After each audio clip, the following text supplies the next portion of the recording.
Hey guys, I'm going to put on my MotoTek racks that I've received and I'm going to do it in my living room. Look, the MotoTek mounts actually come with instructions on paper. How cool is that? Nah, this is my third time. I've actually tried to put two of these on before, but not from MotoTek, supposedly from KTM, and none of them fit.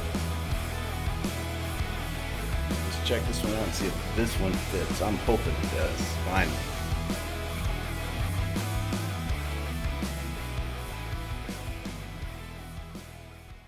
So it says the first thing to do is to remove these screws, and that is here, here, and here. We're going to take this license plate holder off, and then we're going to put it back on.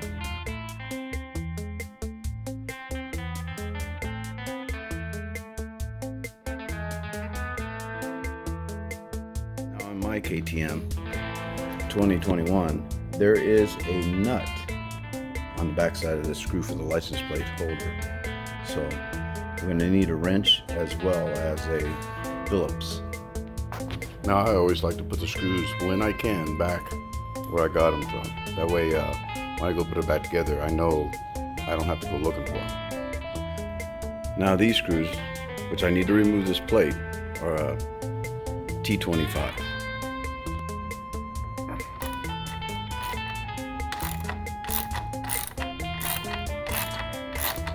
Once again, I like to put the screws back where they came out of.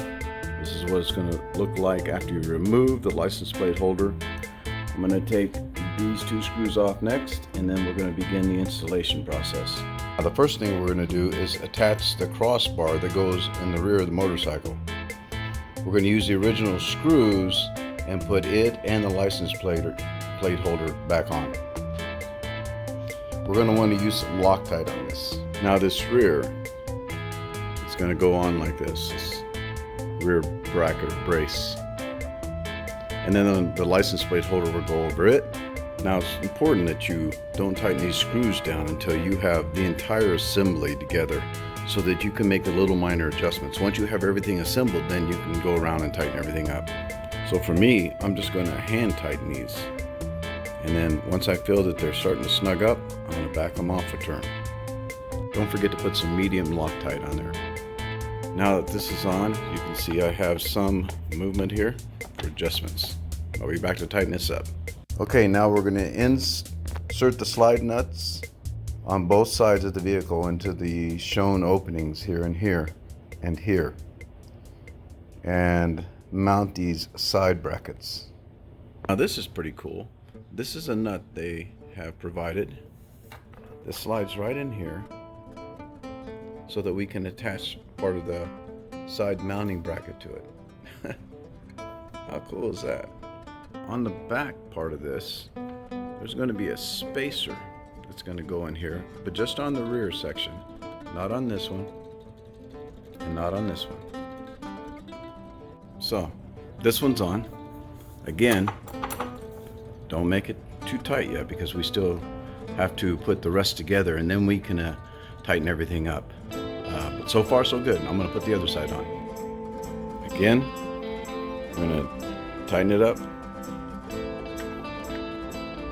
back it off a little bit. Once again,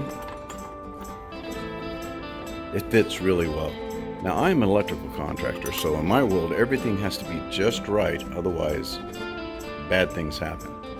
And so I appreciate the engineering, because this thing actually fits really well, and there's no finagling or trying to get this hole to line up with that hole. Everything fit like a glove so far.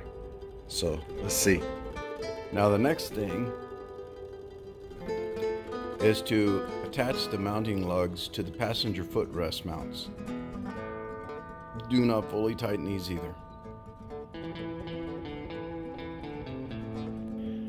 Now these mounting brackets or mounting lugs are two different sizes.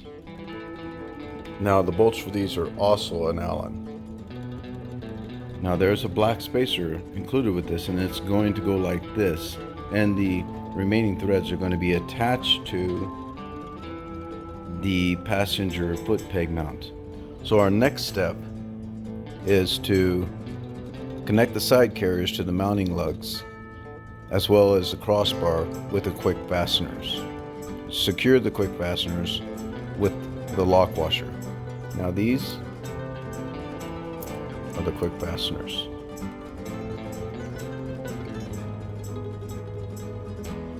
This is the lock washer.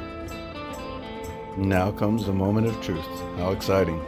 I'm really excited because I've been wanting these for a long time.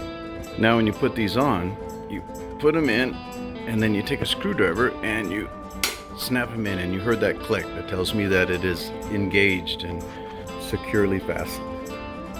Also, don't forget to put those lock washers on before you do this. The left side of my motorcycle is done. Hunter X has this side on. I haven't tightened everything up yet. I'm going to go do the other side, and then I'll come back and tighten everything up. Now, I've mounted the right side of my motorcycle, and other than a little confusion on how this bracket attached, that being on my part, this thing fits pretty good. I am impressed. All right, let's tighten everything up.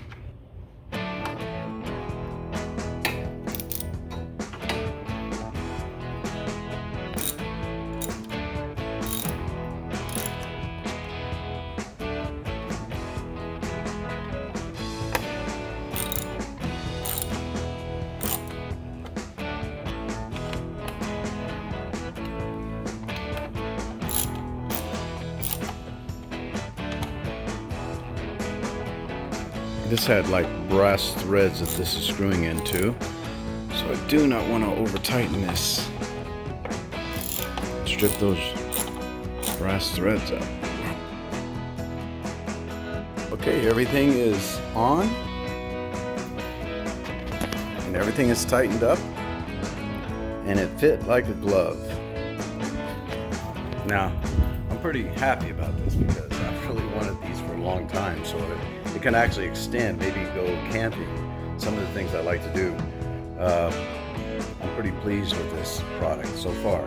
So it says that it can take 27.5 pounds. I'll probably not use more than maybe 25 in each, but at least now I have some storage on this bike. Rolled this motorcycle inside my living room and just used a handful, not even a handful of tools. And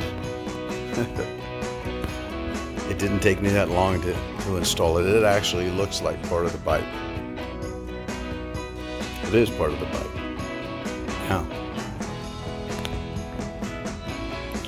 and I filmed this with my cell phone. Samsung Galaxy S10 Plus. So now it's time to throw on some soft bags and we'll test this thing out.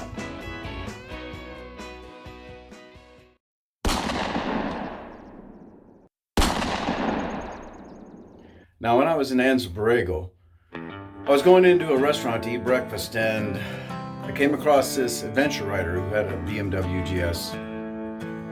Bigger bike, probably 1200, whatever they are for the BMWs.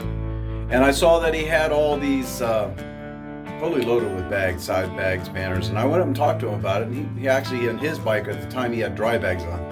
And I asked him about the dry bags because I was researching dry bags, and he told me if he had to do it over, he would have gone with a less expensive bag because he says some of these less expensive bags are the same quality and last just as long as the ones that I bought for my BMW. So I began not only looking at the higher end, but also the medium priced bags as well. And so I ended up buying a medium priced bag, a dry bag, for the bike. So this is what I'm going to use. The Wild Heart dry bags. And they don't actually fit very well. I've had to add a strap, which is a little longer than I need to.